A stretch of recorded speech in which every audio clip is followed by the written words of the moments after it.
You've heard it all before, haven't you? You just need to be more consistent. If you really cared about your health, you'd make time. You need to stick to your routine, no excuses.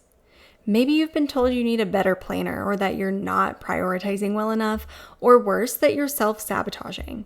And it's everywhere. It's in podcasts, Instagram reels, even well-meaning coaches and doctors say things like, you just need to get back on track. But here's the thing. No one ever asks, what if the track you were on wasn't actually made for your life? Because that rigid, all or nothing version of health, it wasn't built for real life. It wasn't built for someone who's juggling a full-time job, doctor's appointments, dinner, school pickups, aging parents, hormones, deadlines, dogs, dishes, and let's not forget the invisible mental load of remembering everything for everyone. You don't need more shame. You don't need another checklist, and you definitely don't need to push harder just to crash again next week.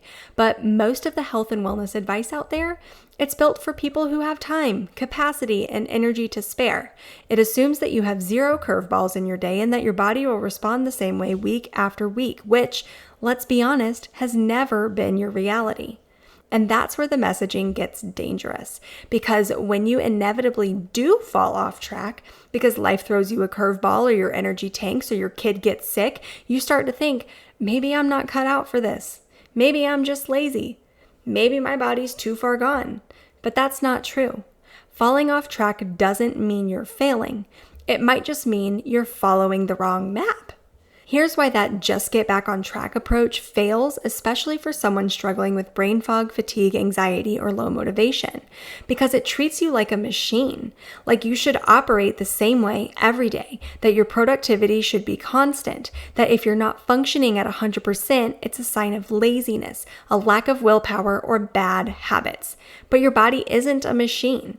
It's a living, dynamic system constantly responding to your environment, your food, your stress, your sleep, your gut health, your hormone levels, your mental load. And when those systems are inflamed or imbalanced, your brain can't function the way you want it to. Your energy dips, your focus scatters, your motivation tanks, and your mood gets hijacked. So no matter how many times you start over with your morning routine or your new planner or that focus supplement, if the root systems that support your brain, like your cellular health or your gut-brain axis, are not being addressed, you're going to keep falling off track, and not because you're broken, but because you're trying to force a result without supporting the system underneath it. Trying harder isn't the answer. You don't need more pressure. You need a strategy that meets your body where it is and helps it function better over time. You're not failing. You're following the wrong framework. And once you shift the lens from chasing willpower to rebuilding capacity, that's when everything starts to change. So if more willpower isn't the answer, what is? It starts with understanding this. Falling off track isn't a failure. It's actually data. It's your body saying, hey, something isn't working here. Maybe your brain's running on empty because your mitochondria aren't producing enough energy. Maybe your nervous system is stuck in survival mode, pumping out cortisol and leaving you tired but wired. Maybe your gut is inflamed and disrupting the very neurotransmitters that help you stay calm, clear, and focused. When you treat those symptoms as signals and not personal flaws, you shift into problem solver mode instead of self-blame mode. It's the turning point. Instead of thinking, I fell off track, I'm so bad at this, you start asking, what needs to be adjusted? What systems are breaking down? And where does my body need more support?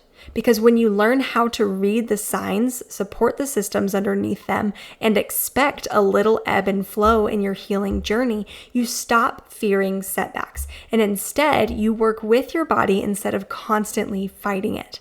That's the difference between chasing perfection and building true momentum. So what happens when you stop chasing perfection and start following a plan that works with your body instead of against it? You start waking up with more energy, not buzzing, fake energy, but real grounded, I can actually take on the day energy. You're no longer bracing yourself for the 3 p.m. crash. Your mind stays clear throughout the day and tasks feel easier. You feel calmer, more focused, more like you, and you stop starting over every Monday because your habits are finally aligned with how your brain and body actually function best. And a year from now, you're not stuck in that same loop of frustration. You're showing up fully for your family, your work, and yourself without zoning out, snapping at everyone, or needing another iced coffee just to survive the day. It's not about being perfect.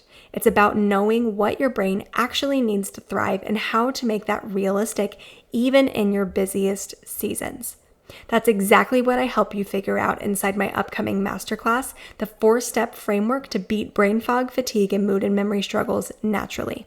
If you're ready to stop feeling like you're always behind and finally understand what's really been dragging down your brain and energy, I'd love to invite you to join the waitlist.